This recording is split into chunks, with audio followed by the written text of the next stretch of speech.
Welcome to Not Milk Never Milk. Subscribe if you're lactose intolerant. You begin by confirming prerequisites so you can act safely. You need SSH and admin rights.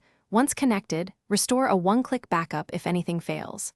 Export the IDP SAML XML, certificate files, and note entity ID and ACS URL because those values drive trust.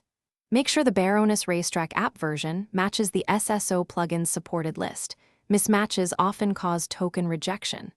Finally, open the live config files so you can edit them immediately and reduce downtime.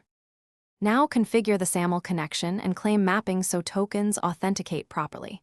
You import the IDP metadata into the Baroness Racetrack SSO settings and enable strict SAML validation because it prevents replay attacks. Map core attributes. Set name ID to email, map roles to the group attribute, and ensure the name ID format matches the IDP expectation.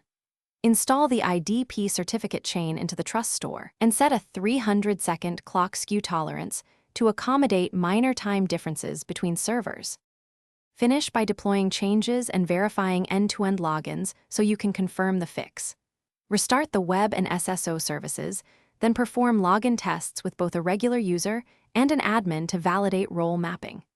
Inspect application and SSO logs for SAML response details, signature validation failures, and missing attributes.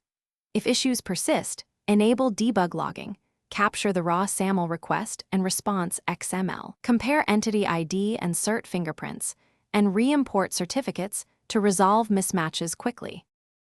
Thanks for watching. If this was helpful, leave a like and consider subscribing. See you next time.